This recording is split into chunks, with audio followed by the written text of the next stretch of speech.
All right, welcome. Big trouble in little tech world today.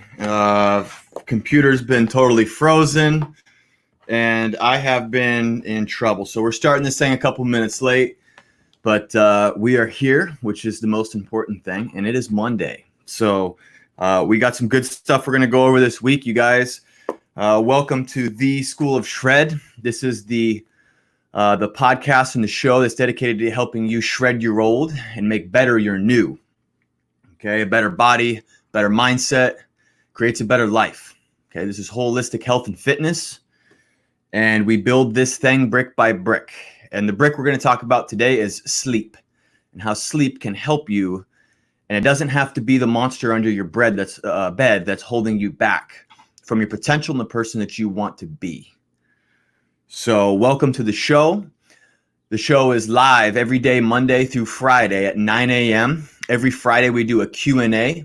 You can catch the show on Facebook, YouTube, Instagram, and you can take us on the go with the podcast app and Spotify. So please subscribe on Spotify and the podcast app, whichever medium you like, and do a review. It helps the show grow organically. Appreciate you guys. The topic we're going to talk about today is called sleep, and it is called Shredded in Your Sleep. This is episode 25. If you guys want to learn more about this topic, it's part of a 10-part holistic health series that I'm giving away absolutely free as a gift for subscribing to the School of Shred email list. You're going to get exclusive content from the school. So if you jump over to schoolofshredpodcast.com, literally takes 20 seconds. Throw me your email. I'll add you on the list, a newsletter. You're going to start off with a 10-part holistic health series. We go deep on sleep, all free of charge, just for signing up. So with that said, let's get started. So shredding in your sleep. Is sleep the monster underneath your bed that's stopping you from having the body you want? So sleep is in a class of its own when it comes to health and fitness and getting results. It's absolutely important. It's one of the main things that I focus on when I'm trying to get my body to recover and get the result I want, because it is when we stabilize our systems. It's when our systems regenerate. One of the training vaults within the School of Shred is recovery, and sleep becomes really at the top of that list for recovery. It's the main thing that we can do to reboot our systems, and we get to do it every night. So essentially, when you sleep, the first thing we'll talk about is your brain on sleep. When you sleep every night, you actually flush this beta amyloid plaque buildup. Okay, and so an analogy is like sticky oatmeal or like leftover oatmeal in a bowl. And if you were to leave that leftover oatmeal in a bowl overnight, it would get really sticky around the edges of the bowl, right? And then it's just a pain in the butt to try and wash out. And you got to like soak it and scrub. Well, essentially what happens is if you don't sleep enough throughout your life, you build up this sticky plaque in your brain vessels. And what can happen over time is that can lead to Alzheimer's. And so when we sleep every night, it's basically like our brain's turning on the dishwasher.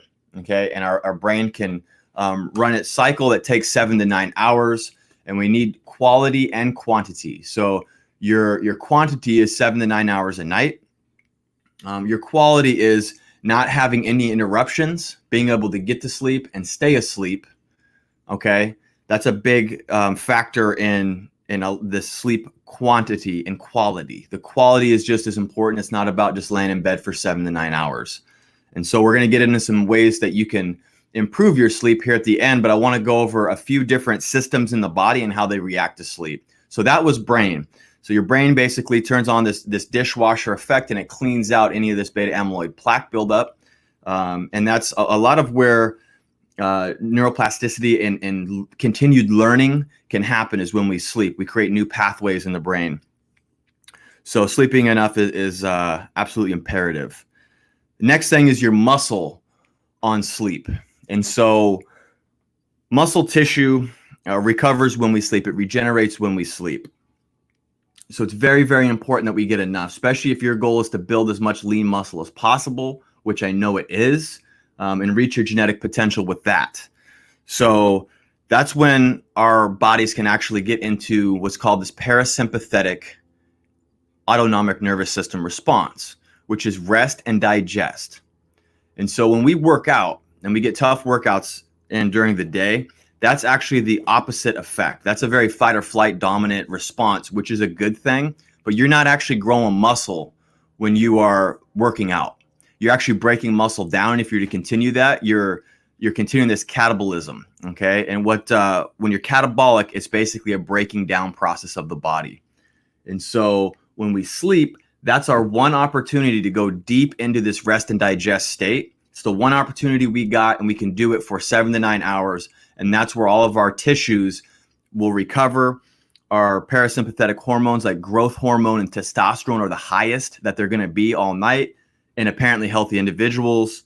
One of the things with people that don't get good sleep is they're actually not tapping into this parasympathetic response. And so this becomes a cornerstone of holistic health, is how well are you sleeping, because it can continue to spiral you out of control, which so many things in health do.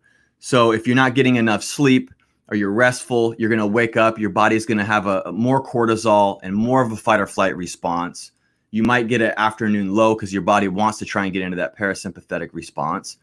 And then at night, you might feel wired again. And then it starts to create lack of sleep that night. And then it can spiral from there. And so this can be a very insidious thing when we start, getting negative sleep, and it's not a positive for us in our program. So we want to address it. The next thing is going to be fat loss. And so when we sleep, our body can get rid of all these cytokines and all this inflammation buildup. And so when inflammation is present, it's very hard for our bodies to lose fat because they don't want to break down anymore. And so another thing that sleep does for your fat loss is it stabilizes your blood sugar. And so when we sleep, it creates insulin sensitivity. It stabilizes our blood sugar. It's really the only time for a lot of people that we're not eating and burdening the body with this digestion and an insulin response. And so we can actually get into a nice fat burning state. And it also sets us up for success the next day. We can restore hormones like leptin and ghrelin, which send hunger signals from the brain. And it's been shown over and over that when you lack sleep, you crave more food. And so your overall daily intake of calories is very likely going to be higher if you're not getting enough sleep every night. And so we want to be looking at that, because if we're burning the candle from both ends and we're stressed out, we're not sleeping enough, it's going to impair our ability to lose fat, because we're never really allowing for cortisol to get low and for this growth hormone to get higher, which helps us rebuild muscle tissue, which is important for fat loss, but it also helps us flush water weight, and it lowers cytokine production, which is an inflammatory response. The next thing is the cardiovascular system. And so there was some studies done at UC Berkeley that were showing that lack of sleep and interrupted sleep throughout the night actually has a strong correlation with atherosclerosis, which is a fatty plaque buildup and hardening of the arteries. And so this is the main killer of Americans, heart disease is. And one thing that we can do to try and help heart health is get enough sleep. Super important. Cardiovascular system is absolutely essential. I don't have to really go too deep into that. I think you get that. Your heart is extremely important, and we want to take care of it. And so we want to rest enough. And then, there's some effects on sleep with stress. So being stressed out can affect sleep. So like if I was trying to go to bed right now after this whole tech issue that I just had for the last hour, where my computer shut down and and I was late to get on my live here, I would not be able to sleep. Good thing it's the beginning of the day, and I can do some breathing here in a little bit. But stress has a big effect on sleep. And I want to get into a couple things that you might not be thinking about that might be stressing your body. And caffeine is one of them. So if you have caffeine too close to bed, it can actually make it harder for your body to get to deep stages of sleep. Whether you think you're able to get good sleep or not, until you start really hacking your sleep, you don't know how good your sleep really is. And so at least 6 hours before bed, you want to shut down caffeine. We can supplement our afternoon caffeine with something like L-theanine. L-theanine is found naturally in green tea. It helps stabilize caffeine, and it can give you a nice calm alertness effect to the caffeine. And so that's something that I like to use in the afternoon. And then generally, like any kind of blue light before bed, too much screen time before bed can stop your body from producing melatonin, which helps ease you into a nice restful sleep. Furthermore, if your bedroom is too hot, it can make it hard to sleep. Our brains need to cool 1 to 2 degrees for us to drop into deep stages of sleep. And so you can try and wet a towel or a bandana and actually put it right here on the front of your head. It can help cool your brain and get you to sleep. It might come off in the middle of the night. You can get what we have at my house, which is a chili pad. It runs cold water underneath you to drop your core temperature. Fans or cooling units like air conditioners can also work. To stay asleep and to keep that quality high, we want to have a pitch black room. We don't want lights from fans glowing the room. We don't want any type of light like coming from your phone. If you can keep your phone out of your room, that's the best. And have a standard alarm clock where you can just cover it so you don't see the time. Very important. So you want to keep a very cool, dark room. And those are some ways that you can hack your sleep to get shredded in your sleep, because most of your results that you're looking for to improve health and improve longevity and wellness and recovery, it's found in sleep. And so it should be the main thing that we continue to revisit and try to make better every day. There's so many ways to improve sleep. We go deep on them in the School of Shred.